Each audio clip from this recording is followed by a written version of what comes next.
Boa noite, está começando a aula 17. Essa aula a gente termina para achar de Noah, né, Noé, e vamos começar depois a falar ainda de Avraham. Então acho que vai ser uma aula muito especial, muito importante, que todos continuem vendo, para entender a origem, né? Finalmente, vamos chegar no primeiro patriarca. Até agora, a história do mundo, como foi criada, agora vai começar a chegar mais no judaísmo e mais coisas, questões relevantes também para a atualidade, para a sociedade, para a gente entender sobre o mundo. Mas agora a gente está no final de Parashá Noah, capítulo 11, versículo 10. Então, antes de começar, vou só dar um resuminho da aula passada. A gente falou sobre a Torre de Babel. E o que a gente falou da Torre de Babel é o seguinte, um segundo. Mais ou menos, aconteceu um repeteco do que foi a história de Adam Arishon, da criação do mundo. Ou seja, Adão pecou, teve descendências, que eram duas famílias. A família de Caim e a família de Shet, né? E essas duas famílias, cada um tinha sua característica, mas eles viviam em famílias. E depois disso as famílias começaram a se misturar e começaram as pessoas a matar os outros e ter relações proibidas, assassinato e violência. As pessoas começaram então a praticar violência, até que Deus falou, não dá mais, teve o dilúvio. Renovou, veio Noé. Noé, ele sobrevive com seus 3 filhos, que é Shem, Ham e Yafet. A gente viu que Shem são os povos semitas, que tem um propósito. E Yafet são os povos mais ou menos europeus do norte que desenvolvem o intelecto, mais ou menos. E Ham são mais ou menos os povos, vamos dizer, do sul que desenvolvem o sentimento pela vida, a vitalidade da vida, vamos dizer assim. A gente viu isso. Ham, ele acaba pecando com o pai. Kenan, que é o filho de Ham, ele é amaldiçoado, que vai ser escravo dos irmãos. Shem, ele é abençoado, e Yafet também. E assim, da partir de então muda um pouco, porque não cada família vai se procriando e tendo gerações na mesma família, mas a partir daí essas famílias formam povos. Isso que a gente viu, essa é a grande diferenciação, que agora não são mais famílias, são povos. Ou seja, dessas 3 pessoas nascem 70 povos, e cada povo herda mais ou menos do seu ancestral, a característica. E o que faz as famílias virarem povos? É a determinação territorial. Ou seja, cada família começou a ter a sua cultura, assim como as famílias antes tinham. Tudo bem. E o seu idioma também. Tudo bem. Mas da partir que eles foram se determinaram através da posse de terra, há uma necessidade de se criar, não só em você conviver na sociedade, mas há uma necessidade de se criar um governo, uma nação, um Estado que governe, botar um representante para governar aquele pedaço de terra. Sim? E da partir que você delimita que agora isso é uma nação, ou seja, agora quem vive nesse pedaço de terra é um povo, você está excluindo o resto do mundo. Da partir de agora, quem está nesse limite de terra, ele é um cidadão daquele país, daquele estado, e o resto é um estrangeiro. Sim? Qual a relação entre cidadãos? Boa, o governo tem que prover que os cidadãos consigam viver bem. Existe criada uma nacionalidade, né? Um patriotismo. O que é patriotismo? É a relação do homem com a sua própria terra, um amor à sua própria terra e um povo, ao seu próprio povo. Mas, por outro lado, qualquer pessoa que não é da sua terra e que não é do seu povo é um estrangeiro. Sim? E como se lidar os cidadãos com estrangeiros? É com indiferença, ou seja, ele não é do meu povo. Ou seja, eu não preciso me preocupar com ele tanto quanto quem é do meu povo. Mas não é que existiu só uma nação, existiam 70 nações. Ou seja, as nações tiveram agora que se relacionar com as outras nações, e não mais pessoas, indivíduos com indivíduos. E a relação de um indivíduo com outro, de uma família com outra, é uma relação de amor, de afeto, de amizade. Trocam os filhos e filhas, aí um casa com a família do outro, passeiam junto, fazem eventos, família. Agora, quando a gente está falando de povo, os governos, eles se relacionam através de interesse. Sim? O que quer dizer interesse? Cada outro povo é um potencial inimigo meu. Então é de guerra, é um relacionamento de guerra. A não ser que tenha interesse em comum. A gente faz um acordo econômico ou de defesa mútua, mas é puro interesse. Não tem isso, nenhuma nação é amiga da outra. Ah, porque você é amiga? Porque a gente se dá, não existe isso. Você está interessado. E aí então volta o problema inicial que tinha antes do dilúvio, que as pessoas começaram a matar, mas agora não pessoas, governos, começou a ter guerras no mundo, ou seja, uma proporção muito maior. Começou a ter guerra no mundo inteiro. E aí então começa a ter o pensamento, vai voltar o dilúvio. Porque agora está muito pior, porque não é agora só pessoas que se odeiam, é uma política de guerra, um com o outro.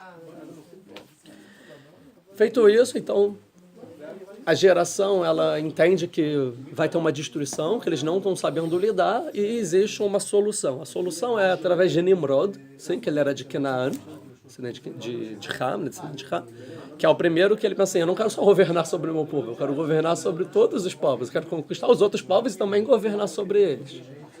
E porque eu quero governar, existe um ideal. Qual é o ideal? Que se todo mundo for o mundo inteiro for a mesma nação, então vai ter paz, não vai ter mais guerra, porque eu vou mandar em todo mundo vai servir a mim. Sim? Essa é a ideia. Mas como conseguir fazer isso? Através de um totalitarismo militarista, tá? Mas existia uma ideologia bonita por trás. Não necessariamente que o Nimrod, ele não acreditava nisso, talvez ele acreditava muito. Que ele achava o seguinte, a gente tem que botar um objetivo em comum para a humanidade toda ter, que é a construção da torre, que é tipo infinita, vamos dizer assim. E o objetivo é mais importante do que as necessidades individuais. Tanto que o Midrash conta, se um indivíduo estava construindo a torre e caía, ninguém fazia nada. Agora, se um tijolo caía, aí todo mundo chorava, fazia luto, sentava no chão. Porque é o propósito. E quando você bota tudo num propósito, a humanidade toda colaborando para um propósito só, não tem mais guerra, que todo mundo vai se ajudar. Mas como era uma questão totalitarista, não é que ele chegou na união, ele chegou na uniformidade. O mundo era uniforme. O objetivo dele era uma campanha que todos pensassem iguais, todos queriam a mesma coisa, não tinha opinião diferente, ninguém podia expressar a sua própria individualidade. A tal ponto que se uma pessoa expressasse algum ponto de sua individualidade, era julgada pela sociedade e até poderia ter consequências punitivas. Está fazendo o resumão aqui. Podiam ter até consequências punitivas. A gente viu isso da palavra Hava. O que é Ava? Ava Nagila Ava. O que significa Ava Nagila Ava da música? Morrarachem Liort Sameah. Vocês são obrigados a estarem felizes. Ou seja, Ava você é obrigado a. Ou seja, vai. Está escrito Ava, pega tijolo. Você é obrigado a pegar tijolo. Você é obrigado a querer pegar tijolo. Mano, mas eu não quero. Você não quer pegar tijolo? Tem alguma coisa errada. Vou falar aqui com o Nimrod. Mas por que você fala você é obrigado? Por que não vai você? Não, você que é obrigado. Porque na verdade ninguém queria fazer nada. Porque não era individualidade de ninguém. Então a individualidade foi sufocada. E qual era a ideia da uniformidade? Não ter mais diferenças. Que da partir que não tem mais diferenças, não tem mais ódio. E da partir que não tem ódio, tem paz. Essa era a ideia. Sim? Estão comigo? Isso quem? Desculpa, quem? Torre de Babel. Na época de Torre de Babel. Tem paz. Agora... Vamos dizer que seria o primeiro movimento comunista no mundo, né? Comunista... Sim. Na medida em que você elimina as diferenças, você elimina a inveja... Mas não está falando de diferenças sociais, é mais outra ideia que a gente vai chegar mais para frente. Mas a ideia que está por trás daqui é o seguinte, vão perguntar, o filósofo da geração, por que tem que acabar as diferenças? Porque se tem diferenças, a gente se mata. Tem guerra, tem ódio. Então, na verdade, o que quer dizer essa ideologia? Eu te odeio, porque você é diferente de mim. Se não for diferente, eu posso até não te odiar mais. Ou seja, quer dizer o seguinte, que é um ódio às diferenças, mas todo mundo é diferente. É ódio à individualidade, todo mundo é individual. Logo, na verdade, essa ideologia que é revestida como paz, na verdade, é um ódio à diferença, ou seja, é um ódio a todos. Todo mundo se odeia e odeia o próximo, porque todo mundo é diferente. As diferenças são odiadas. Então, na verdade, é uma cultura que todo mundo odeia todo mundo. A não ser que todos sejam iguais. Mas como ninguém é igual, você fortifica o ódio entre as pessoas. Isso é o resumo da aula passada. E Ou você busca torná-los iguais. não, então, Essa é a premissa. Então, torná-los iguais quer dizer que você quer acabar com as diferenças. Logo, Isso. você odeia a pessoa como ela é. Essa é a ideia. Então, você não gosta da pessoa. E você se odeia como você é. Ou seja, você se odeia. Ou seja, é um ódio à vida. É uma cultura de morte. E aí, por isso, Deus, então, ele espalha e fala, não, tá errado, mas não mata todo mundo, porque, pelo menos, tinha alguma paz. As pessoas se respeitavam, mesmo com a ideologia. Isso a gente desenvolveu bem na aula passada, eu não vou entrar aqui nos detalhes. Mas isso é o pontapé. Ou seja, o que acontece então? Deus espalha os povos de novo. Os povos continuam a viver como povos e continuam as guerras. Ou seja, volta para a questão anterior à Torre de Babel. Nisso que volta para a questão anterior da Torre de Babel, o mundo tem o mesmo risco de acabar. Que as guerras vão voltar igual à época do dilúvio, pode ser que aconteça alguma coisa, tá? Ou seja, tem que se buscar uma nova solução de como você vai trazer o mundo para o caminho correto, tá? E esse caminho correto, que a gente já viu na outra aula, não a passada, a outra, que está na família de Éver, do hebreu, tá? De Éver. A gente viu isso, que vem de Shem, que tem um propósito, que a gente viu que é por isso que Noah é salvo, porque dele vai vir a solução para o mundo. E a palavra exata para a solução se chama união, que é o que não aconteceu na Torre de Babel, que era uniformidade, não união. União é você respeitar todas as diferenças e saber conviver. E não acabar com as diferenças para poder ter chance de conviver. Sim? E como alternativa de união, então a gente vai ver que vão ter algumas pessoas que vão ter uma alternativa para a união e a Torá vai contar qual é a alternativa aos olhos de Deus. A gente vai ver que no final está todo mundo errado e Deus que vai dizer, ó, é isso, está errado e por quê? Então a gente vai ver isso, tá? Essa é a ideia aqui da união e como chegar na união. Então a gente pode lembrar que o ancestral, que é o Éver, ele é o primeiro a manifestar um tipo de profecia. Quando tem os seus dois filhos, que eram Peleg e Yoktan, ele deu o nome de Peleg e fala, porque nos seus dias vai ser dividida a humanidade. Que aí é uma profecia sobre o fim da Torre de Babel. Que o mundo ia ser dividido, que ia espalhar todo mundo. E a gente vê então que Éver dá um nome para o filho por uma coisa que ia acabar no dia da morte do filho. Que ele morreu exatamente na destruição da Torre de Babel. Éver. Isso, não, o Peleg. Não, você falou Éver. Éver dá para o Peleg no dia que o Peleg ia morrer, o nome dele. Ou seja, a gente vê aqui que é um pouco de profecia. Ou seja, a profecia que tinha se acabado tem voltado, ou começou a voltar com Éver. E não só isso, o conteúdo da profecia tem a ver com a personalidade do profeta. Com todos os profetas é essa regra, menos com Moshe Rabbeinu. Tá? Não vamos entrar ainda, que Moshe ainda nem existe na nossa história. E então, se a profecia de Éver é sobre a divisão do mundo, quer dizer que é isso que preocupa o Éver, ou seja, como unir. Mas ele tem essa profecia antes do mundo se dividir. Ele já fala, o mundo vai ser dividido. Com qual objetivo? Para que depois que fosse dividido, essa profecia seja lembrada e dê uma nostalgia enquanto o mundo era unido e falar, uau, tem esperança. O mundo já foi unido, alguém já profetizou isso. Então, como a gente vai resolver? Tá? Essa foi a introdução, tudo ok? Pegado?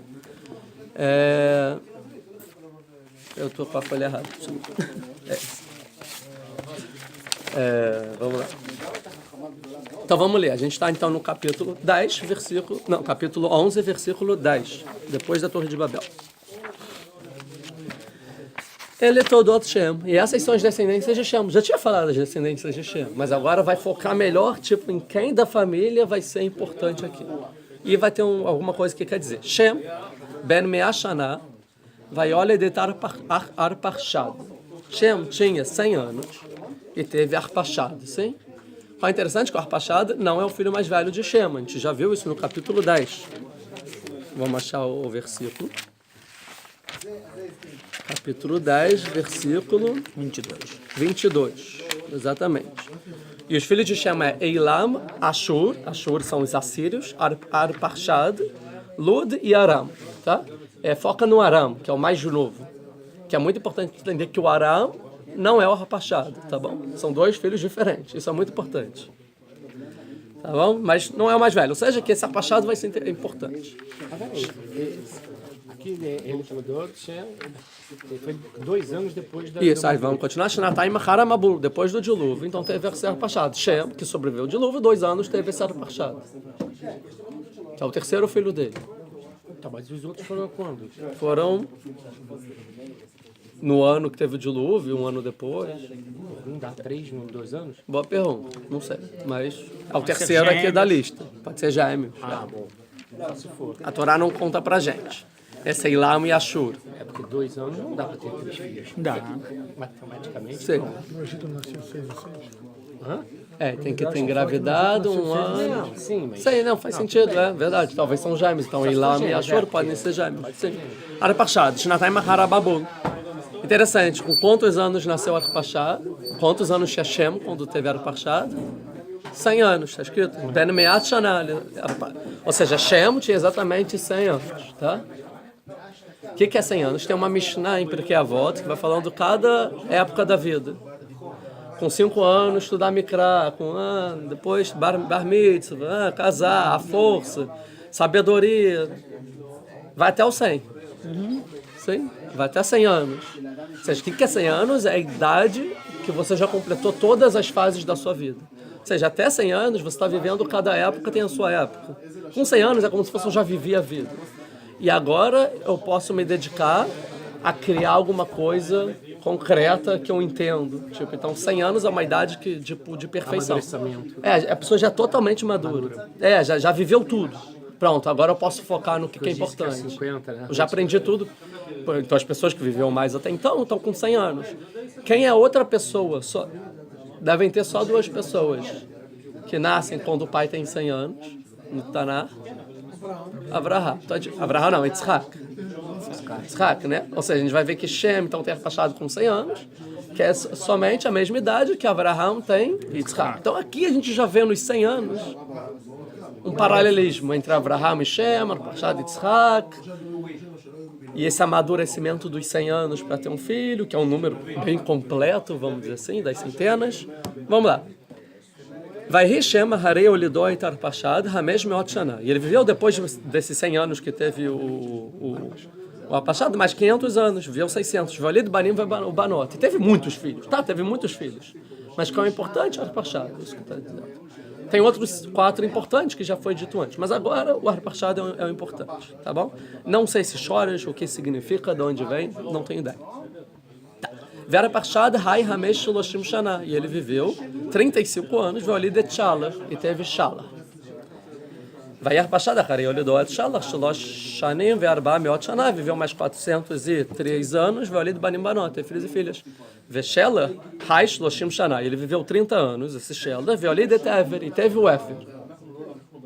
Tá? Ever é quem dá origem aos hebreus. Esse Ever já tinha citado, que é quem dá o nome para Peleg, porque ele é um profeta. Ve'eshela Harei Olidó et Ever Shlosh Shana ve'arba meot shana, também 403 anos, valei de Banim Banot. Vai Ever arba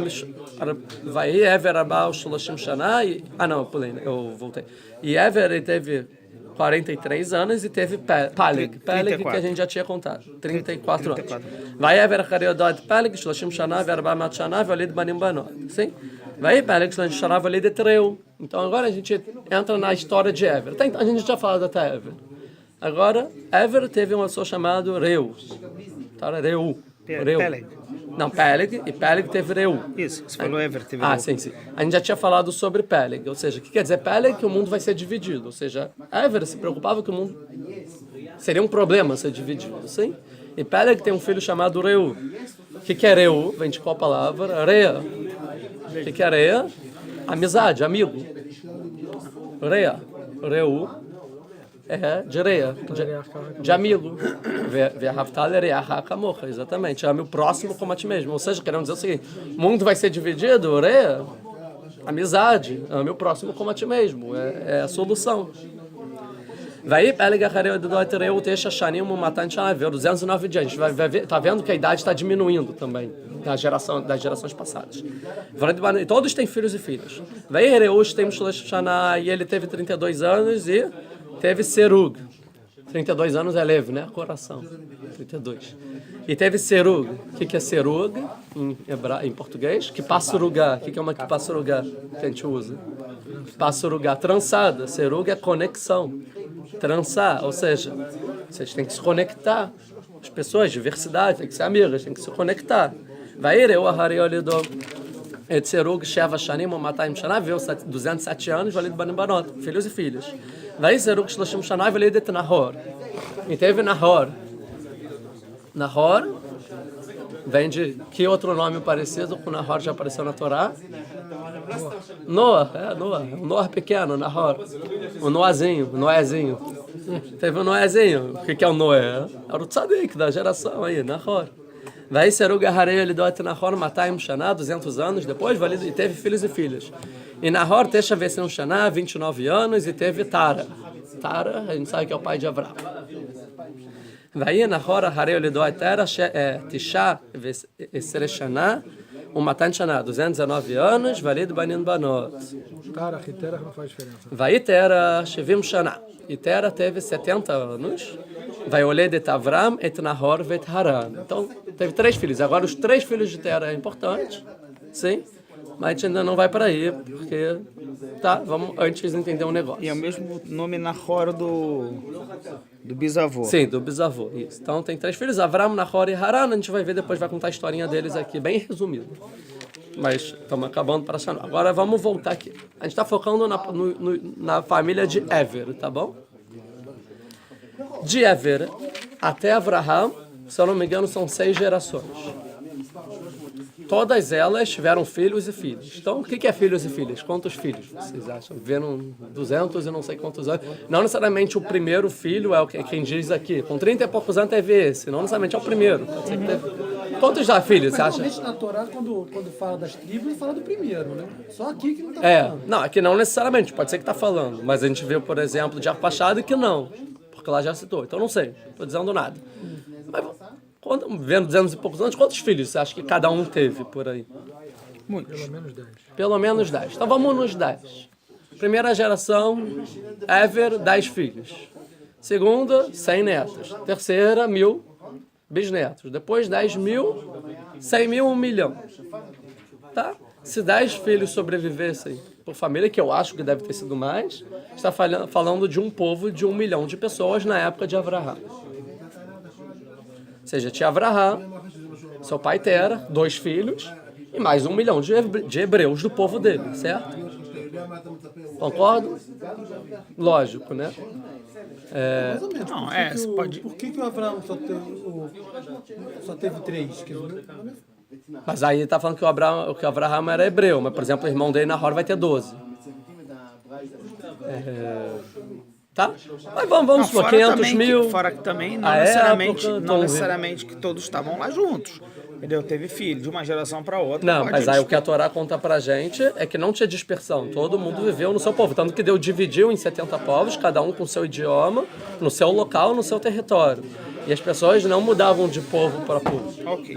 Cada um vivia no seu povo. São 70 povos, cada um vivia no seu povo. Não é hoje que tem o globalismo, que a gente pega o avião, vai para lá. Não era assim. Cada um vivia no seu povo, a sua família, a sua herança, a sua cultura. Tá? Bem ou mal, pelo menos 10 mil hebreus deviam existir. Alguma coisa assim, tá bom? Mas o qual é interessante? Que historicamente a gente não conhece nenhuma continuidade desse povo na humanidade. Por exemplo, os egípcios, a gente sabe, os egípcios já vieram até antes dessa... A gente conhece os egípcios que eles fizeram no mundo, depois... Na época de Abraham, o que era o Egito? Já um grande império. Os assírios, que também é Ashur, e por aí vai. Aram. Se a gente for pegar os povos, a gente viu lá o pessoal da Europa, os gregos, na época de Abraham já tinha um povo. Assim como os hebreus deveriam ser um povo só. Mas a gente não vê dos hebreus uma continuidade histórica. Tá? Os únicos hebreus que a gente conhece é Abraham e os seus irmãos. Só. Concorda comigo? Sim? Pelo menos a Torá não conta nada sobre os hebreus. Tá? Tem outros semitas, sim. Por exemplo, Shem. Shem estava vivo, de acordo com o Midrash, na época de Abraham. mas não era hebreu, ele era Shem. Mas os descendentes... Ever também estava vivo, o Ever. O próprio Ever que deu os hebreus também estava vivo, que ensinou até Yaakov, a Torá para Yaakov, né? Mas cadê os descendentes do Ever? A Torá não conta, tá bom? E nem historicamente a gente tem documentos ou coisas disso da continuidade deles. Então, eu peguei algumas coisas aqui das palavras do Rav Sherik, tá? Que ele fala que é tipo, ele também conhece a arqueologia e tal, e ele vê uns dados interessantes, eu vou ver junto. Acharam os historiadores, arqueólogos, eles acharam um povo antigo que chamava Rabiu. Rabiu era o nome do povo, tá? E eles verificaram que esse povo, eles eram espalhados em muitas terras, ou seja, não viviam juntos, eles viviam em muitas terras. Se ocupavam com comércio, era o ofício deles. Se não eram agricultores nem pecuaristas, nem era comércio. Ou seja, porque eram várias terras. Viviam em comunidades diversas, ou seja, tinha esses abios em vários outros povos. Eles viviam. Existem achados de reis de Canaã ou do Egito, que esses reis falavam mal desse povo dos abios, que eles são um povo mau e não sei o que lá, um monte de xingamento desse povo, não gostavam desse povo, tá?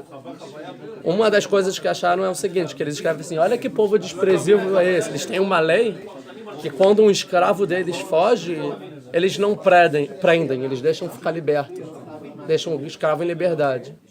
Que interessante que é uma mitzvah da Torá, se você tem um escravo e esse escravo foge, ele está livre.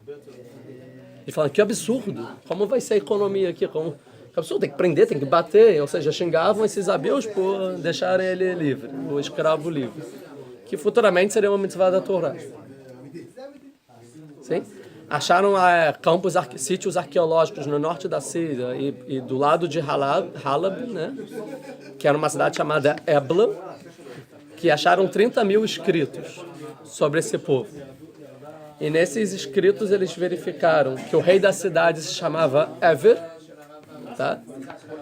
A língua se parecia muito com o hebraico e a única língua que se tem notícia que existe a mesma regra gramatical que tem no hebraico bíblico do Vav e Pur. Que se você botar o Vav na frente, troca de futuro para passado ou de passado para futuro. É a única língua que também tinha essa regra gramatical. E acharam o nome dos deuses desse povo. Tinham dois deuses. Um chamava Yah e outro chamava El. Tá? E o que mais? Acharam nomes das pessoas. E tinha muitas pessoas que chamavam Avraham, muitos que se chamavam Ismael e muitos que chamavam Yacovel. Parecido com Yaakov. Yacovel.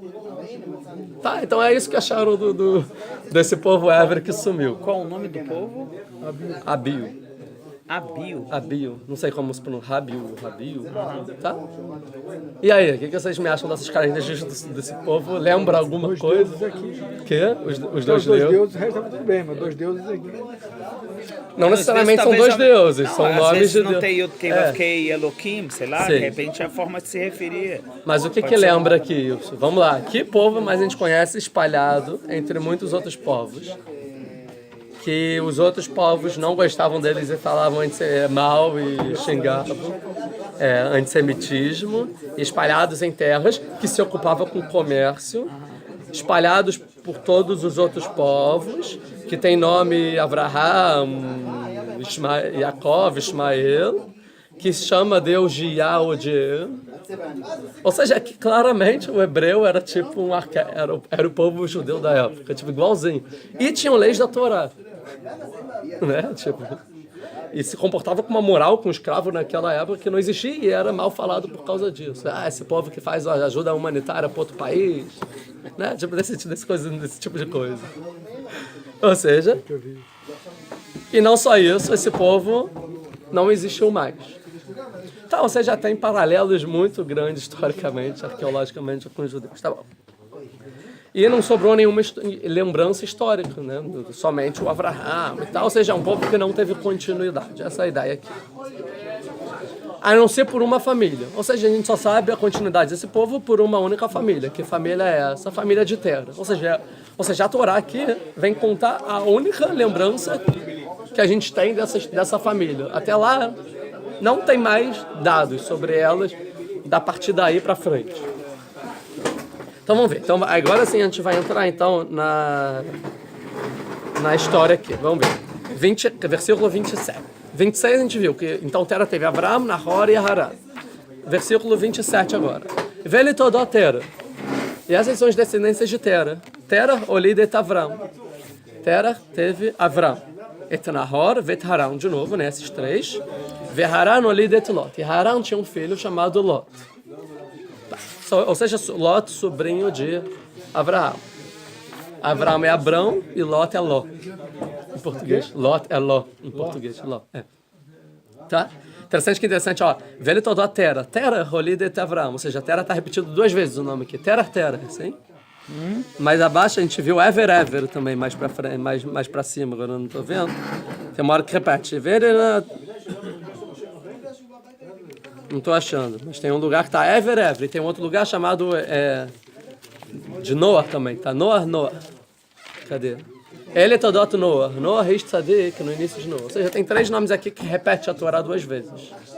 Na mesma coisa que a gente vai ver que depois vai chamar Deus vai chamar Abraão, Yaakov, Israel, Ismael, tem alguns nomes que a Torá repete. Moshe, mas a diferença é que aqueles nomes, a pontuação está junta, você vê claramente. E chamou Abraão, mas aqui é camuflado. E essas são as gerações de Tera. Tera tem uma vírgula no meio. Então a gente vê, e falam que quando é um nome duplo na Torá, quer dizer então que a parte espiritual da pessoa está em paralelo à parte material. Ou seja, então são 3 pessoas que realmente eram pessoas muito importantes para a história. Noah, Ever e Tera, tá bom? Agora, não tão juntos, mas Abraão, aí sim, tá totalmente conectado. Agora, Moshe, mas Abraão vai ter um sinalzinho também. Entre Abraão tem um psique, tem aquele traço. Abraão. O único que não tem nenhum ponto, nada, é Moshe. Ou seja, Moshe é a única pessoa que se conectou ao material e espiritual junto. A gente fala que Moshe falou boca a boca com Deus, ou seja, que a boca de Deus estava na boca de Moshe, ou seja, conseguiu entrar na matéria. O espiritual, por isso que ele recebeu a Torá, ele pegou o espiritual e jogou para a terra, porque Moshe, sem interrupção nenhuma. Isso a gente vai ver mais para frente. Mais interessante aqui, mas nada que vai mudar muito o nosso raciocínio. Vamos lá. Olid Avraham, Nahor, Haran, Haran no líder de Lot. Tá bom. Vai Amot Haran al Pnei Tera. E o Haran morreu na face de Tera, ou seja, o filho morreu na face do pai. Ou seja, durante a vida, ou na frente do pai, o pai viu ele morrendo. Uma coisa não é o natural, um filho morrer na frente do pai, ou antes do pai não é o natural, e 2, é a única vez que a Torá conta que Meforás, e é muito importante. A gente viu, por exemplo, de Hanor, que viveu pouco. Se a gente fizer as contas, ele morreu antes do pai, tá? Mas a Torá não enfatiza que ele morreu antes do pai. Aqui fala, ele morreu na frente do pai. Ou seja, é muito importante isso. Beretz moladito beur kasdim. Sim, na terra que ele vivia, em Ur Kasdim. E aqui ele deu a Torá está te contando muitos detalhes como foi essa morte, embora não quer contar qual foi a morte. Mas o que salta aos olhos é esse Ur Kasdim. Ur pode ser trazido como várias coisas. Vamos dizer que Ur Kasdim é o nome de uma cidade. Tá? Qual cidade é essa? Dos Kasdim, dos caldeus. Caldeus é um dos descendentes de Ham. Ou seja, é um outro povo nada a ver com Shem. Sim? Viviam muito longe de Israel, por exemplo. Aqui, ó. Tem um mapa aqui. Tá ao contrário para quem está vendo o vídeo, mas aqui é Israel, tá vendo? Aqui vai ser importante a cidade de Haran, que vai aparecer daqui a pouco. O Kasdim está aqui, ó, muito longe. No Iraque. Ou seja, lá no Iraque, ó, olha a distância entre Israel e muito longe, tá? Perto da Babilônia, tá? Ou seja, o que quer dizer? Quer dizer que eles não viviam na terra original deles, e sim do povo caldeu, é a terra dos caldeus, e não dos hebreus, não é Ur Ivri, é Ur Kasdim, Ivrim, sim. E a pergunta é por que alguém morreu numa terra que não era dele? 2, o que essa família está fazendo lá? Porque uma família está... E aí a gente começa a pensar, qual era a terra dos hebreus? Onde eles viviam? A gente viu de Shem, que morava nas montanhas, depois eles foram para o ocidente. Aí teve a história, mas os hebreus em si, onde eles viviam? Tem uma ideia? Onde os hebreus viviam? Que terra? Tem uma história na Torá que conta onde família viviam. de Abraham veio de Ur Kasdim. Vamos ver, em capítulo 40, 15, acompanhe comigo que é interessante. Lá no final da Torá, vamos, capítulo 40, versículo 15. Mas de Sefer Bereshit. Em Bereshit, isso. História lá de Yosef, está na prisão. Yosef está na prisão.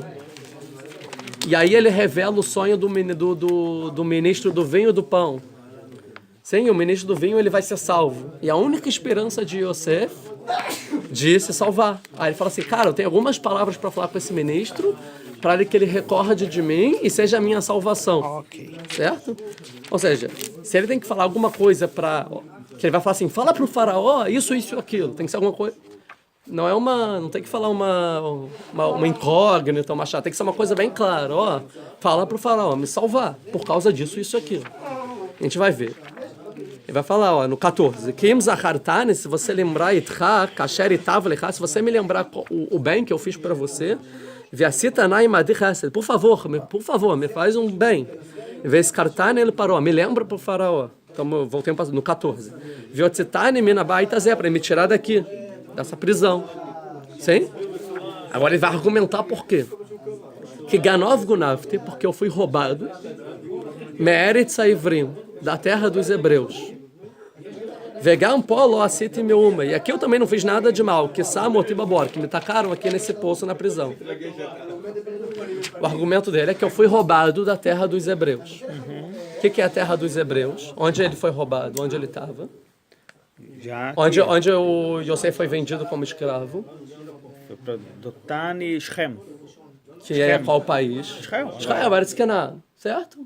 Mas ele não chama da terra dos meus pais, ou de Jacó, é a terra dos Ivrim. E a terra de Israel não era conhecida naquela época como Eretz Ivrim, era conhecida como Eretz Canaan. Ele tinha que falar, eu fui roubado de Eretz Canaan, ou da minha família, ou de Jacó. Por que ele chama de Eretz Ivrim? Por causa de uma família que morava no meio de Eretz Canaan? Não. Ou seja, porque nessa geração era conhecido aquele território por esse nome. Era a terra dos Ivrim. Lá todo mundo conhecia. Ó, Faraó, eu estava na terra dos Ivrim. Claro, eu sei o que é. Estava no Brasil, eu sei o que é Brasil. Eu estou na terra dos Hebreus, eu sei o que é a terra dos Hebreus. É lá. Lá onde? Lá onde? Onde eles moravam. Onde Jacob morava na época, onde ele foi roubado. Ou seja, em Israel, em Eretz Canaan. Ou seja, Eretz Canaan era Eretz Ivrim. Eretz Ivrim, onde os hebreus moravam, era em Israel. Ponto. E os hebreus moravam em Israel.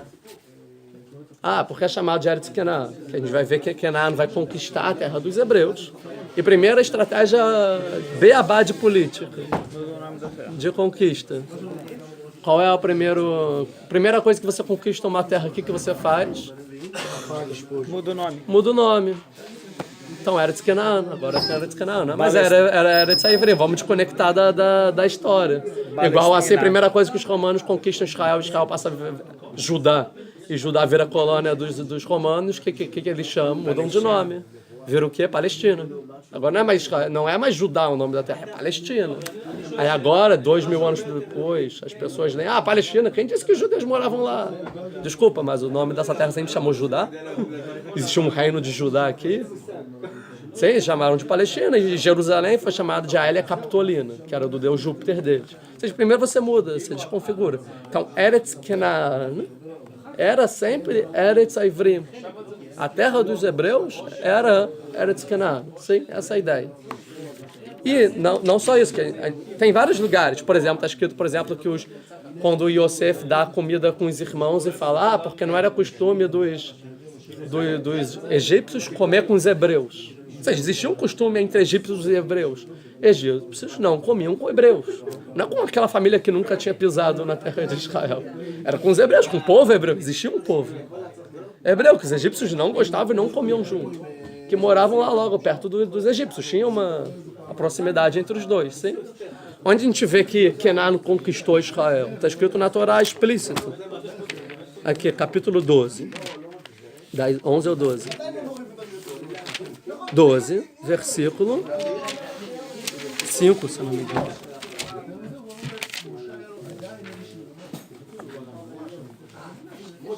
Não.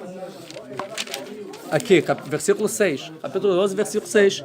Vai avor Avraham Baaretz, e passou Avraham pela terra de Eretz Canaan, né, terra de Israel, ad Mekom Shem, até o lugar chamado Shem.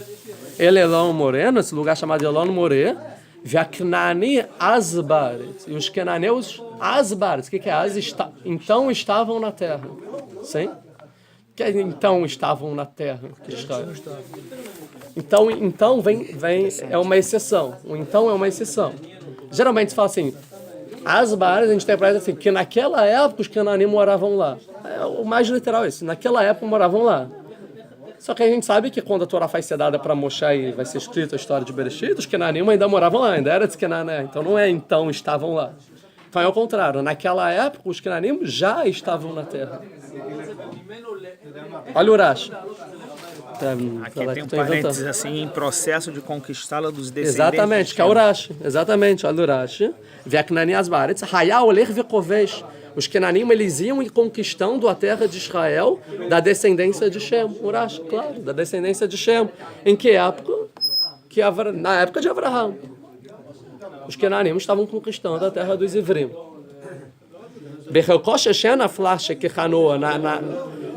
Israel, ele caiu no território de Shem quando Noah dividiu entre as nações.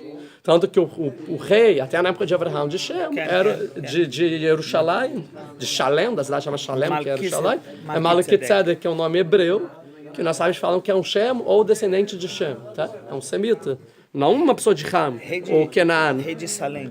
Isso. Salem. A gente vê que Ever estava vivo nessa época, ele vivia em Jerusalém, também o Ever, porque é a terra dele. Ou seja, a gente está contando a história que agora Israel está deixando de ser Eretz Ivri e virando Eretz Canaan. E a Torá sempre chama de Eretz Canaan, porque na época era Eretz Canaan, tá bom? Ou seja, os hebreus viviam na terra de Israel. E se os hebreus viviam na terra de Israel, que a família de Tera está falando lá no outro lado do mundo da época, que lá realmente na época era o outro lado do mundo. Por que um filho morreu na frente do pai? Vamos lá, né? Uma família de um determinado povo que não está vivendo dentro do seu povo na sua terra, em outra terra, é chamado de quê? Estrangeiro. Ou uma família exilada. Ou em galut, em português e hebraico. Galut, em exílio, na diáspora.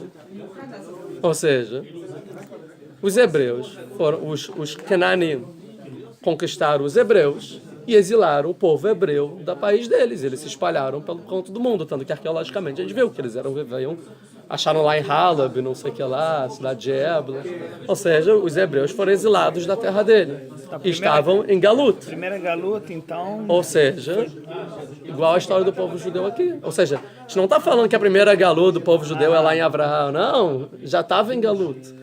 Na verdade, quando Deus vai falar para Avraham voltar para a terra de Israel, é a primeira Geulah, é o primeiro retorno à sua própria terra, volta para a sua própria terra.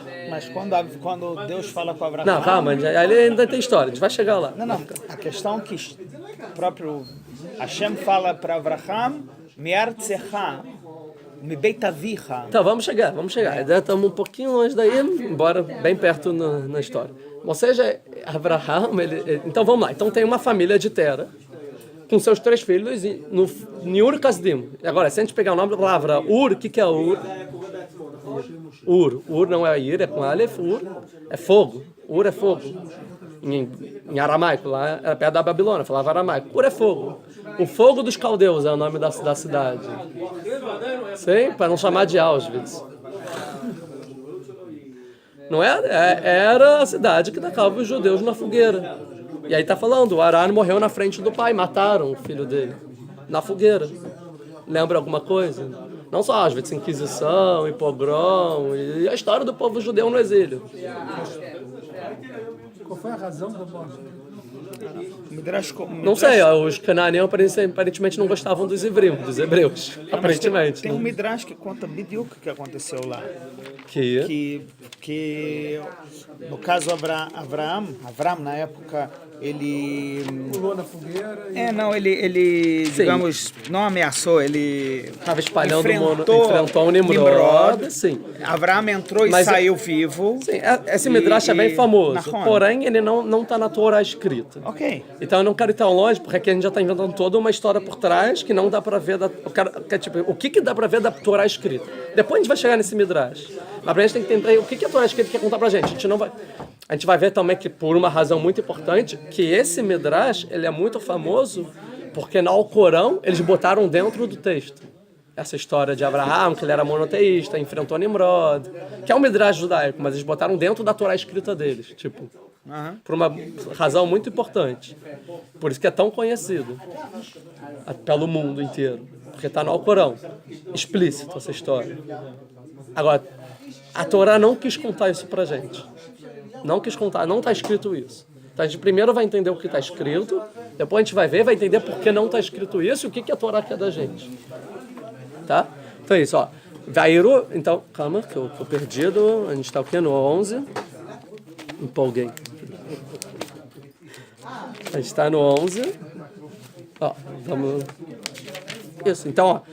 Então tinham 3 filhos. Ve'Avram ben Nahor et Aram ve'Aram lidet Lot. Vayamot, e Aram morreu na frente do pai. O pai viu o filho morrendo, provavelmente na fogueira, vive. Na Beretz Mantol Beur Kasdim. Vamos continuar. 29. Vai cá Avram ben Nahor. Então, Terah, ele pega Avram e Nahor, os seus outros 2 filhos que sobraram, Lahem, Nashi. Não, desculpa, ainda não. Mulheres. Shem Eshet Avram Sarai. E o nome da mulher de Avram chamava Sarai. E o nome da esposa de Nahor, Milcá. E quem eram? Bat Haran. Elas eram filhas do Haran que acabou de morrer. Ou seja, Milcá e Sarai eram irmãs, filhas do filho que morreu, Haran, na fogueira. Havia Milcá e havia Iská. Mas aqui está dizendo que o Haran ele era pai de Milcá e de Iská. Essa Iská não apareceu. Quem é Iská? Falou que Avram casou com Sarai. Que Terah deu Sarai para Avram. E Milcá para Nahor. E Haran era o pai de... Então os sábios vão dizer que essa Iská é Sarai. Sarai tinha o nome de Iská e Sarai, eram 2 nomes. Interessante que então Terah, ele toma cuidado de fazer com que os 2 filhos dele casem com pessoas da própria família, mesmo no exílio. Sim? Não ter assimilação. E como a gente não tem mais história de nenhum outro hebreu que sobreviveu, a gente pode ser levado a entender, que eu acho correto e coerente, que talvez eles eram a única família hebreia que existia na época. Todos os outros morreram, talvez. Ou pelo menos morreram depois dessa história. Não teve continuidade. Sim? Então aqui a gente não está falando, é o conhecido, o primeiro hebreu, Avraham, é a história do primeiro hebreu. Não, aqui é a história do último hebreu.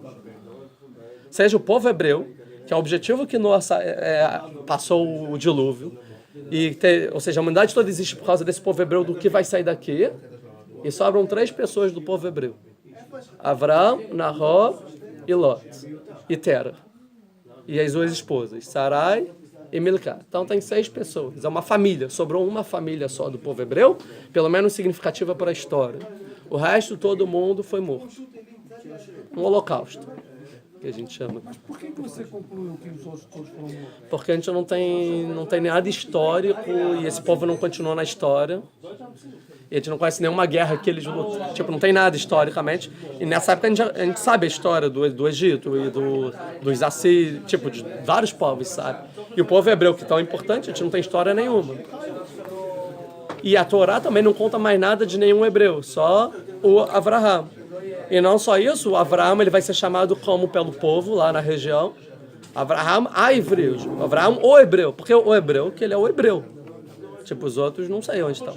Pode ser que não é que morreu, mas talvez se assimilaram, deixaram de ser hebreus. Como eles se assimilaram para outros povos, eles viraram outros povos na época, acabou. Talvez é o primeiro povo que em massa sai do seu povo e vai viver em outras comunidades espalhados, e não como uma comunidade forte. Que é o normal de um exílio. Você tira o povo da sua terra, acaba o povo. E o Ivri não quer dizer que é de Ever, que é a margem, aquela... Mas não é literal, não é literal. Como se no literal está escrito Avraham o Ivri, e a Torá já trouxe quem é o Ever aqui. é o hebreu. A gente pode entender fazer um drash, um estudo sobre isso, entender que a Ivri é de Ever, ou seja, de outro lado do rio, mas não é o pshat, esse é o drash, entendeu? É o remes, o drash do que a gente pode entender. Mas a gente não pode não entender que Ivri tem relação ao Ever, ao povo que Abraham era. Óbvio que tem, entendeu? Essa é a ideia. E interessante que, entre aspas, que a gente vai ver, então, a próxima frase. Vataí Sarai, e Sarai era Kará, ela era estéril. Vem Lavalad, e ela não tinha filhos. Sim? Talvez a Torá quer dizer aqui porque ela era estéril.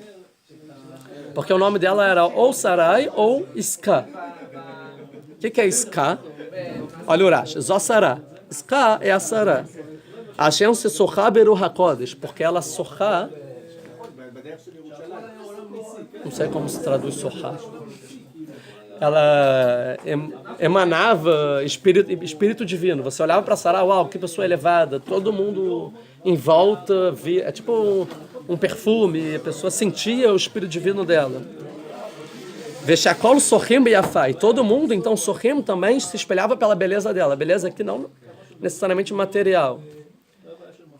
Lembra que eu falei de Éfeto sobre a origem da beleza e do valor ético, estética, tudo junto na Sará aqui.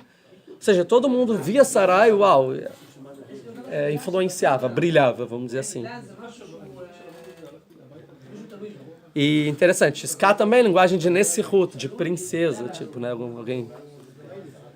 Tá? E Sarai é de Serará, de princesa também. Ou seja, o nome dela é Ska, ou seja, uma pessoa que emana Ruach HaKodesh para todo mundo. Beleza para o mundo. E Abraham chama ela de Sarai, ou seja, a minha princesa. Ou seja, alguma coisa exclusiva para mim. Você é uma princesa só para mim. Sarai é a minha princesa. Então, talvez por Abraham chamar a esposa de uma forma limitada, ou seja, o que ela tinha para oferecer para o mundo, ele limita só para ele. Talvez, então, também limita o fruto do ventre. Então, ela não tem filhos. Até que ela vai deixar de ser chamada de Sarai, a minha princesa, vai virar Sará, a princesa do mundo. Aí vai ter filho. Tá? Então, se chamasse talvez de Iská, se Abraão chamasse ela de Iská, talvez não teria esse problema. Tá, mas é importante aqui dizer que ela não era estéril e não tinha filhos. Ou seja, então, ela era estéril e não tinha filhos. Tá repetido. Ou seja, olha que interessante. Tem 3 pessoas, a descendência de Tera tem 3 últimos hebreus pela nossa história. Um morreu por antissemitismo, foi tacado. Sim. A outra é estéril. Quem vai continuar os hebreus? Quem sobrou? Nahor e Milcá. Ou seja, se você tem que concentrar a esperança dessa família, é Nahor e Milcá. Deles é a nossa esperança, porque o outro é estéril e o outro morreu, não tem o que fazer. Lot, ele ainda é uma criança. Lot ainda ninguém sabe direito o que ele é, tanto que a palavra dele, Lot, vem de loté, que é encobrir. Alguém mascarado, coberto. Não dá para saber direito Lot o que ele vai ser, sim? Lot em aramaico, que era a língua que eles falavam, é klalá, maldição. Em aramaico, Lot é maldição, sim? E Lot aparece na Torá mais uma vez, que Yosef, quando ele é vendido, ele está numa... a expedição que vendeu ele para o Egito tinha Lot, que é um bálsamo, é uma especiaria, alguma coisa que cheira bem. Ou seja, um perfume. Então, Lot, ao mesmo tempo, ele é perfume, maldição e algo encoberto. Ou seja, Lot era alguém encoberto que não sabia se dele ia sair uma maldição ou um perfume para o mundo. De Lot, a gente vai ver logo mais na história que ele vai fazer uma coisa errada com as filhas e vai sair um nome ruim para o mundo. Sim? Mas Lot, a gente sabe numa história mais longa que é dele que nasce Ruth, que vai dar David Amélia. E também nasce Naamá, que é a esposa de Shlomo Amélia, do rei Salomão, que dele vai vir Mashiach. Essas 2 mulheres vêm Mashiach. Ou seja, de Lot vem Mashiach. Ou seja, por isso que ele está muito encoberto nessa história, nessa época da história. É uma coisa tão oculta, mas por que teve que sobreviver essa história esse Lot? Que dele vai vir um Mashiach para o mundo. Ou seja, todo o conceito messiânico que existe no mundo de salvação está dentro do Lot. E toda a ideia de salvação do povo hebreu, no final, está ou em Avraham ou em Nahor. Tá, essa é a ideia. Então, é Lavalad. Vai cá Terach. Então, Terach, ele pega Avraham, seu filho, e Lot, filho de Arã, Ben Benó, filho do seu filho, seu neto, Vet Sarai Kalató. E a Sarai, a sua nora, é isso? Eshet Avram, uma esposa de Avram Benó, do seu filho. Vai Yotzu e tal Ur Kasdim, e eles saem de Ur Kasdim. Lalechet Artsa Canaan, para ir para a terra de Canaan. Ou seja, Terach tem a iniciativa aqui de sair de Ur Kasdim. Por que ele quer sair de Ur Kasdim? Porque mataram o filho dele. Certo? O outro morreu. Falou, não, vamos sair daqui. Eu tentei me virar nessa terra, tentei me assimilar à cultura deles, falar na mesma língua, achar que eles iam me deixar de me identificar. O hebreu, vamos matar. Eu achei que não ia acontecer nada comigo, mataram o meu filho, vamos embora. Vamos para onde? Vamos voltar para a nossa terra. Vamos para Eretz Canaan. Vamos para Israel. Então ele pega os filhos e fala, vamos. Quem ele não pega, quem não está na frase da família,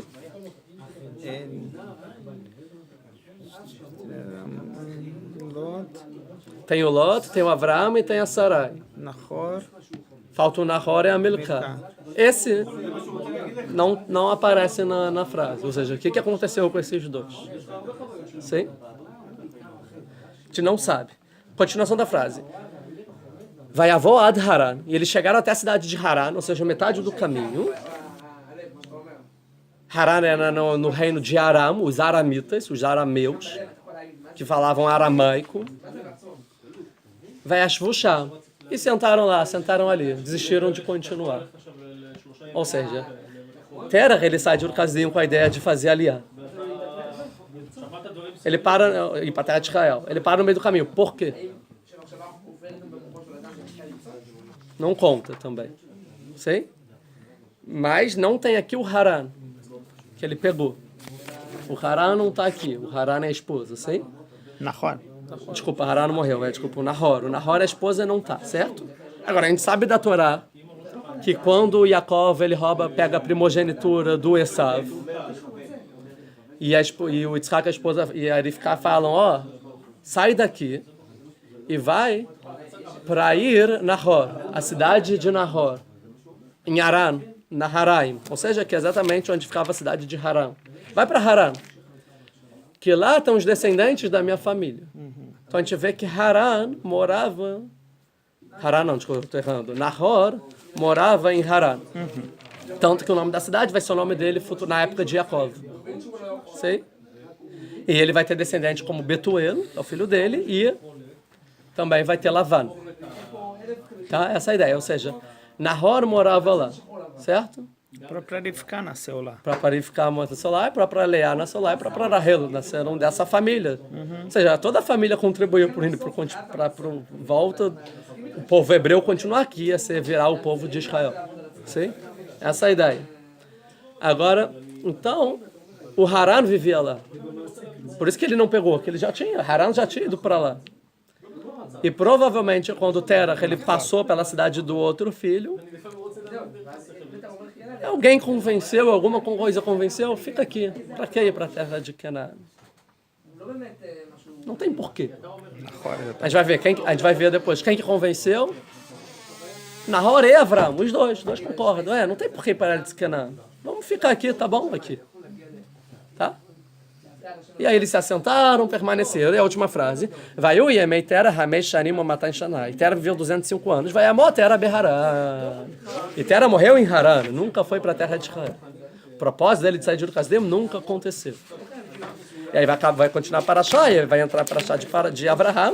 E Deus vai falar para Abraham, Lech Lecha, sai daqui e vai para a terra de Israel. Sim, mas... Sim, estão comigo? Tudo certo? Perguntas? Um segundo. Já foi isso tudo. Tá. Agora, então, para a gente entender direito essa história, vamos entender o seguinte. Cada pessoa da família tinha uma ideologia diferente de como salvar o povo hebreu. Tá? O Haran é a pessoa que representa a pessoa que morreu por antissemitismo, vamos dizer assim, na nossa, como a gente está colocando a história, tá bom? Agora, Quem é o Terach na história? Quem é Terach? O que ele fazia? Aí então vamos recorrer aos Midrashim. Agora sim a gente vai voltar. O que a gente sabe, pelos nossos sábios, que Terach fazia? Ele vendia idolatria. Ou seja, primeira coisa a gente vê que ele era assimilado. Vendia idolatria do povo local, ele era assimilado pela cultura. Ou seja, é o judeu assimilado, é o hebreu assimilado. Ou seja, talvez a assimilação é uma forma de salvação do povo hebreu. Assim não vão matar a gente. E o que ele vê? Que mata um filho dele. E não é uma solução. Ou seja, a pessoa que tenta integrar na sociedade, ser igual a ele, fala, não, a única nossa diferença é a fé, é a cultura, tá bom. Eu estou disposto a ir na sua fé e na sua cultura. Não só isso, eu vou ser o mais dessa cultura. Mas na hora de queimar na fogueira, ó, você é hebreu. Teu filho é hebreu sim. Não só Terach se assimilou, como todos os filhos se assimilaram. Tanto que a gente vê que Avraham, a princípio, ele que descobriu Deus sozinho. Ele faz chuva, ele se arrepende, porque senão ele teria a mesma cultura do povo local. Pelo que os nossos sábios contam, tá? Mas o que contam? Que Terach, ele vendia estátuas, hein? Que estátuas que Terach vendia? Sim, de idolatria, obviamente. Mas qual estátuas de idolatria ele vendia? De qual Deus? Então, o Midrash fala que, na verdade, qualquer uma pessoa vinha escolher uma loja de idolatrias. Qual você quer? Ah, você quer o do fogo? Ah, toma uma do fogo aqui. Você quer uma da água? Não era tudo igual. Não era tudo crucifixo lá. Não, tinha de tudo. Tanto que a história é que Avraham, ele quebra as estátuas e ele fala, essa lutou contra essa, e essa lutou contra... Aí o mais forte ganhou. Ou seja, tinha diferença. Tem uma ideia aqui. Ou seja, vendia todas as idolatrias. E as pessoas iam comprar dele. Não pensa que o Terach era uma pessoa do Shuk. Tipo, que tem várias lojinhas. Ah, quanto custa a sua? Ah, 5? Não, muito caro. Tem a do Terach aqui. Quanto é? Não é isso. Era o polo de idolatria, a loja de idolatria, tipo, afastada da cidade, que todo mundo peregrinava para lá para comprar a idolatria do Terach. Tipo, era reconhecido, era a loja de idolatria do Terach, tá? Não era mais uma. Assim o Midrash fala, as pessoas iam lá comprar do Terach. O Terach era importante, era a loja do Terach. Era a loja de idolatria, não era mais uma loja de idolatria. E a pessoa ia lá e escolhia o que quisesse. As pessoas iam até lá comprar do Terach a idolatria. Essa é a ideia. E a ideia é por que comprar uma idolatria? Uma estátua de idolatria. É uma estátua, é pedra. Certo? Por que isso é Deus? Talvez a gente pode entender aqui, talvez que eles não estavam comprando só uma pedra, mas quem fazia essa pedra? Quem fazia essa madeira? Quem era o criador dessa idolatria? O Terach. Ou seja, não queriam comprar só uma idolatria, eles queriam comprar a idolatria do Terach. Em outras palavras, a idolatria do hebreu. Um hebreu que vem de idolatria. O hebreu, ele sabe fazer de divindades. O hebreu sabe produzir deuses. Porque se o hebreu ele sabe produzir divindades, quem é o próprio hebreu é uma divindade. O hebreu é uma pessoa muito conectada a Deus. Então, se ele cria alguma coisa, eu quero isso para ser a minha idolatria. Idolatria, hoje em dia, seria a palavra, não seria idolatria, seria ideologia, né? Terach vendia ideologias. Que ideologias? Depende da pessoa. Mas eu quero a ideologia que o Terach fazia, que o hebreu produzia. E eu pegava a idolatria de um hebreu, já que não existe mais povo hebreu, então eu pego essa ideologia do hebreu e ela é o meu Deus. É nisso que eu acredito hoje em dia, tá bom? Fazendo um paralelismo, é um pouco o que fizeram os romanos. Eles pegaram, quando os judeus estavam em baixa, no exílio, na mesma época de Abraham, a mesma coisa acontecendo com os hebreus, os judeus fizeram isso quando saíram a destruição do segundo templo e se exilaram pelo mundo. Eles pegaram um judeu e virou a idolatria deles. Mesma coisa, esse era o Terach da época, o deus deles, talvez. Ou o criador de deuses, que é mais ainda, o deus dos deuses. O criador de Deus. Toda a mitologia assim, esse deus gerou esse e aquele. Então tinham todos os deuses de Terach, e Terach era o criador desses deuses. O formador. Ele pode formar e criar deuses. É o Terach. O Terach era a divindade lá.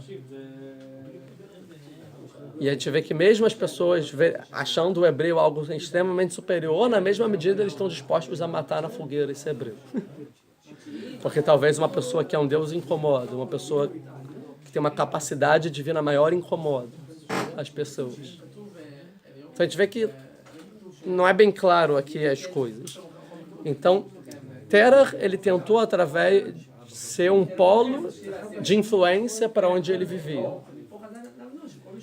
E aí esse vai ser o hebreu. Todo mundo vai reconhecer, o hebreu é o que contribuiu com ideologias para o mundo, ele é o que dele vem as ideias, mas o que tentaram fazer? Mataram ele. Falou, não, então vamos embora, isso não deu certo.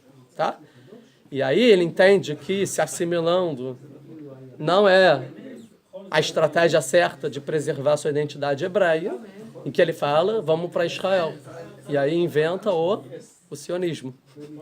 O sionismo é inventado aí, voltar para Sião, voltar para a nossa terra. É o sionismo não religioso. Em outras palavras, é o assimilado. Não quero comparar, nada a ver com a história que aconteceu por acaso. Michel. Não quero comparar com a história, não, é que você não pode perder essa. Que existia um homem assimilado, um advogado, um jornalista, desculpa, lá no meio do polo lá europeu, que achava que tinha que se assimilar e deixar de ser judeu, e ele vê um outro judeu sofrendo antissemitismo chamado Dreyfus. Ele fala, uau, tá tudo errado o que eu pensei. Não, a gente tem que criar o nosso próprio Estado, a gente tem que ir para a nossa terra. E aí cria o Estado de Israel. Não necessariamente a Torá não está falando a mesma história aqui. Tá? Ou seja, o sionismo não religioso, é criado por Terah. Então, vamos para Israel. Mas ele falha, porque no meio do caminho ele para. Da mesma forma que os Shem, que moravam nas altas montanhas, eles vão para o ocidente para ir para a terra de Israel, e eles param na Babilônia. Tem a história da Torre de Babel também, igualzinho. Várias tentativas, as pessoas tentam ir para a terra de Israel e param no meio do... E a Torá fala, e parou no meio do caminho. E ficou lá, e aí dá ruim da história, continua mal. Então a ideia aqui. E Terah, calma, tá, Haran, um segundo. E a gente vê então que a cidade no futuro vai ser chamada em nome de Nahor, do outro filho dele, tá bom? É porque ele para, então vamos agora explicar por que ele para. Ele para no meio porque eles chegam nessa terra. E os filhos dele, Nahor, que já morava lá, já tinha se estabelecido na frente, e Avraham, a gente fala assim, a gente está fugindo de uma perseguição, de um holocausto. A gente vem fugido de terra para terra, de diáspora para diáspora, a gente chegou lá, a gente tentou se assimilar. Agora a gente voltou para cá. Aqui eles falam aramaico, que é a nossa língua. Aqui tá tranquilo, tá beceder. Aqui ninguém está querendo matar a gente, as pessoas gostam da gente. A situação econômica aqui tá boa. Respeitaram a gente. Por que então não continuar? Por que a gente vai para uma terra que a gente está sendo expulso e entrar numa guerra agora? A gente acabou de sair do holocausto, vai entrar numa guerra? Saiu do holocausto, vai agora para a terra guerra de independência? Para quê? Vamos parar aqui no meio da diáspora, faz a nossa comunidade bonitinha. E aí completa o cenário o Midrash. Por que foi queimado na fogueira? Porque Avraham estava criando uma ideologia de monoteísmo e convencendo todas as pessoas a serem monoteístas, que era contra a ideologia da época pagã de Ur-Kasdim, que eles veneravam o fogo. Por isso que eles matavam com fogo, que era o deus deles. Vamos ver qual foi. Se seu deus é melhor, vamos ver se ele ganha do nosso. Aí ele sobreviveu à fogueira, que é o do deus deles. E assim fala também o Midrashim, o Rambam, que quando Avraham sai da fogueira, dezenas de milhares de pessoas seguem Avraham juntos. De fiéis alunos. Então vai para a terra de Israel, não só Avraham. Avraham é uma legião de pessoas monoteístas influenciadas pela ideologia de Avraham. Tá? Então Avraham ele começa a levantar uma nova ideologia e aproximar as pessoas para Deus finalmente na humanidade. Acabarem com a idolatria. E quando ele chega com todos esses alunos na terra lá, que é propícia, ele fala que eu estou fazendo muito bem minha função. Eu estou conseguindo dar minhas aulas de Torá. Eu estou conseguindo influenciar as pessoas. O pessoal da localidade estão gostando. Eu boto um sushi aqui, todo mundo vem na aula. Sem falava, ele botava um banquete, as pessoas iam. Aí eles comiam. Eu falava, agora agradece. Obrigado. Não, nome a Deus. Tem que agradecer a Deus. Que Deus? Deus, esse. Aí começava a aula. Então faz Bricata Amazônia, faz a prece depois da refeição. Aí fazia, agradecer a Deus, virava um monoteísta. Virava aluno de Avraham e assim ia. Era toda a ideia.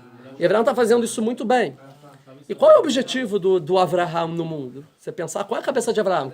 Qual é o objetivo? O que eu preciso fazer no mundo? Qual é meu papel no mundo? Divulgar o nome de Deus. Divulgar o nome de Deus, ou seja, transformar o mundo inteiro em monoteísta. Convencer todos os indivíduos que existem no mundo que tem um Deus só, um por um. Assim como eu comecei a fazer no Kasdim, eu estou fazendo muito bem em Haran.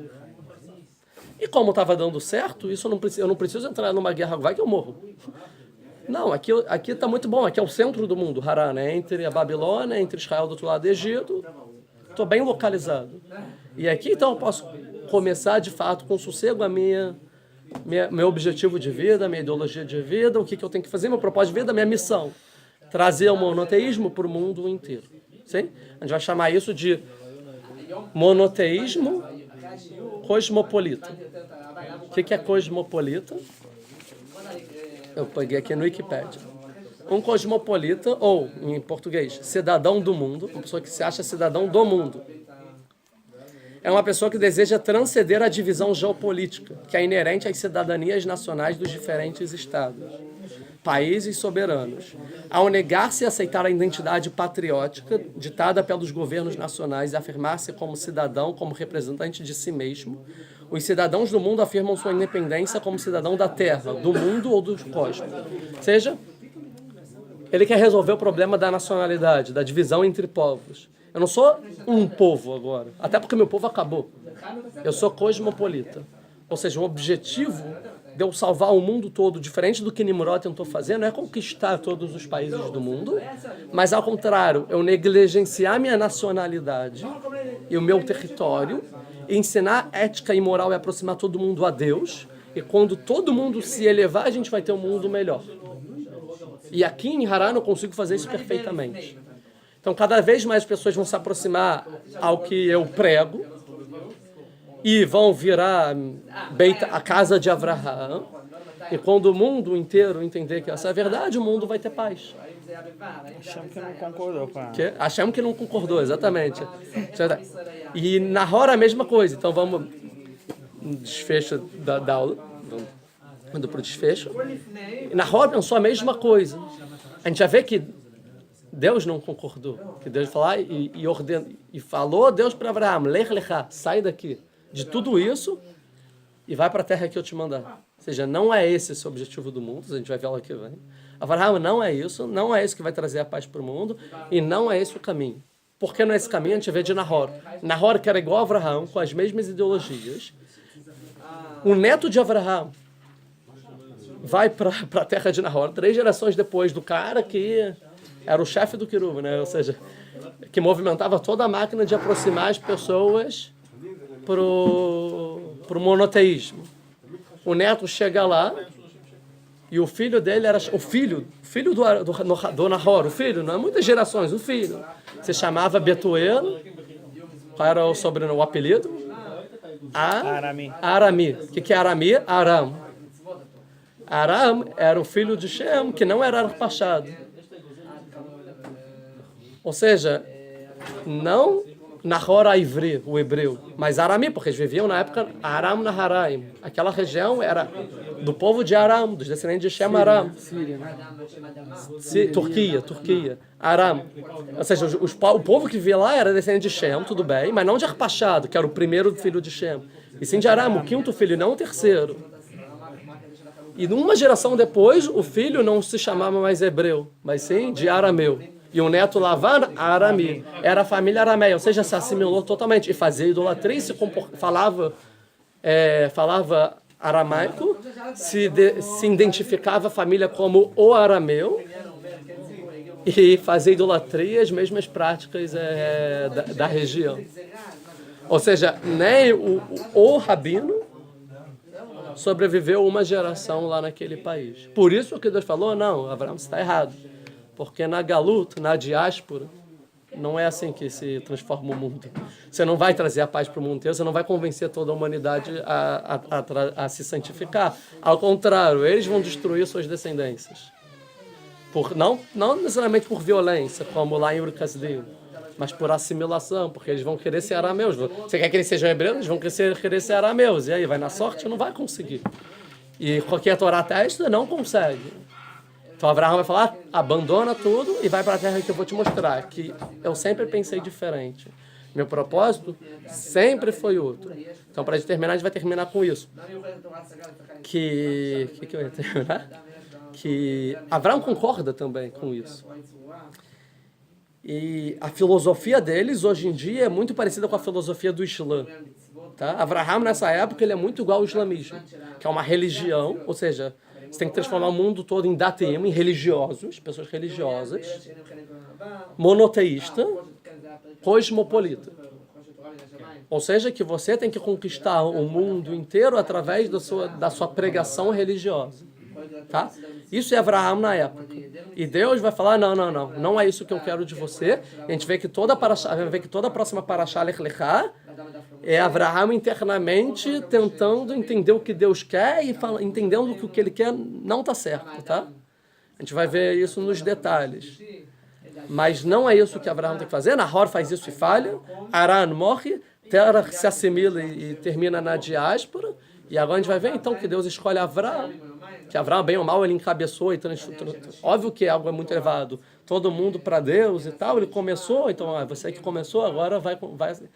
Agora, Avraham pensando, ele queria. Qual era o propósito de vida dele? Como ele viu o futuro? O dia que todas as culturas e todas as pessoas, todos os indivíduos vão chegar a Avraham, você. E ele fala, o Maimonides fala que ele falava para cada pessoa diferente, na lógica da cabeça da pessoa, como que Deus é verdadeiro. E ele convenceu os indivíduos. Não as culturas, os indivíduos. Mas para você convencer indivíduos, os indivíduos têm que negar a pátria deles e a cultura deles. E através disso as pessoas vão se despatriar, vai terminar os povos e vão ter um mundo de indivíduos santos. Sim? E Abraão vai falar, sai da sua terra, com qual objetivo? E aí então só para dizer que a gente vai entrar na próxima paraxá. Lech Lechá. O que é Lech Lechá? O Pshat, a gente vai ver que é sai sozinho, só você. E não com todas as pessoas que você está convertendo, não quero eles. E falou Deus para Abraão, Lech Lechá, me aretz echá, da sua terra, me beita virra, ela aretz acharecha, que é a terra que eu vou te mostrar. Ve'sechá, e lá eu vou te fazer um povo, uma nação grande, uma nação poderosa, uma potência. Gadol. E lá eu vou te abençoar, e lá eu vou te aumentar o seu nome, ou seja, lá todo mundo vai conhecer seu nome no mundo, Viebrahai, você vai ser uma bênção. E quem te abençoar será bem abençoado, quem te amaldiçoar vai ser amaldiçoado, e através disso serão abençoadas através de você todas as famílias da terra. E a gente vê que essa transformação da paraxá passada de famílias virarem povos, o que Deus fala? Qual a solução? Você tem que criar um povo. Que através do seu povo você vai transformar todos os povos em famílias direto. Vai abençoar todas as famílias, todos os indivíduos. O que Deus está falando é o seguinte, Avraham, da partir de agora, eu não quero que você lide com religião. Não é isso para o que você tem que fazer. Da partir de agora, você vai ter que lidar com política. Esse é o seu papel no mundo. Ser um bom político, criar uma nação, fazer guerras, construir um povo e através disso você vai trazer a paz e a união verdadeira para o mundo. A gente vai ver como. Então, Avraham, terminando agora. Avraham, que a vida inteira, desde que ele descobriu Deus, todo o processo dele, tive lá passada que ele estava a favor da Torre de Babel, depois viu que estava errado e saiu, e se assimilou, e depois tem vamos quebrar as estátuas, e vai para a fogueira. A vida toda dele, eu quero criar uma religião cosmopolita. E a vida dele, o que é a coisa talvez mais que ele queria, vai que um dia esse Deus, que eu descobri que existe, aparece para mim, se revela para mim, um dia eu escuto esse próprio Deus. E aos 75 anos de idade, Avraham escuta Deus. Deus fala com ele. O que você pensa? O que Deus vai falar para esse Avraham? Parabéns, Avraham, você está no caminho certo, agora eu vou te dar uns truquezinhos, agora eu vou te ajudar, vou te trazer umas boas palavras para você dizer, pregar por aí. Sim? E o que ele fala? Avraham, esquece essa religião, esquece todo mundo que você converteu, sai dessa terra e vai criar um povo. Ou seja, ele quebra, Deus, ele quebra Avraham. E Avraham fica o quê? E a gente vai ver que Avraham vai obedecer a Deus. Mas com muitas dúvidas na cabeça, ainda não entendendo direito seu propósito. E a aula que vem a gente vai continuar.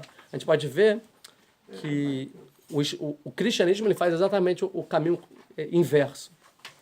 Que quando está tendo o fim da destruição do segundo templo, Jesus chega para os rabinos, isso está no Novo Testamento, e ele fala assim, o que vocês estão tanto esperando o Messias para salvar vocês dos romanos? Porque para os rabinos, o que é o Messias? Quem vai salvar o povo judeu dos romanos. Da colônia vai se autogovernar de novo. Então eu falo, o que vocês estão esperando aí? Eu, Jesus, só vim salvar as almas. Eu só vim trazer a religião e elevar o indivíduo. Acho que ele falou, tá bom, tudo bem, muito bonito, mas isso não é judaísmo. Isso é o islamismo. Não existe islamismo. Isso é uma religião monoteísta, cosmopolita. Mas o judaísmo não é nem cosmopolita e nem religião, que a gente vai ver a aula passar. É uma política universal. É diferente. É nacional universal. A gente vai ver daqui a pouco. Falar, então, isso não é judaísmo. E exatamente. A gente vê que Jesus vai sair 12 apóstolos. O que é apóstolos? São a tradução de shlichim. Enviados. O que é enviado? Que vai fazer missionarismo, vai proselitar para o mundo inteiro. Então, dele traz 12 Avraham no início da história dele. Ou seja, a gente tem que converter todas as pessoas no mundo na nossa crença. Enquanto que do povo judeu vai sair 12 Shvatim, 12 tribos, não 12 missionários. São 12 tribos, povos. E então a gente vê que o judaísmo ele quer criar um povo gadol, importante, influente, em todos os aspectos. E através disso, todas as famílias da terra vão ser abençoadas. Famílias, todos os indivíduos da terra vão ser abençoados. Cada um no seu povo. E aí realmente vai chegar na união, que é a época messiânica. E então até agora está todo mundo errado na história. E a gente então agora, aula que vem, a gente vai ver então o que realmente Deus fala. Como a gente vê do versículo que Deus quer, o que Deus realmente quer para Avraham. Todo o pulo do gato que está na cabeça de Deus que ninguém tinha compreendido, e como Avraham reage ao chamado divino. Então é isso, muito obrigado, todo mundo está acompanhando, continue acompanhando, curtam, compartilhem, comentem, perguntem. Então é isso, muito obrigado a vocês e até a próxima aula na Parashá Nova Lech Lechá, entender melhor sobre Avraham.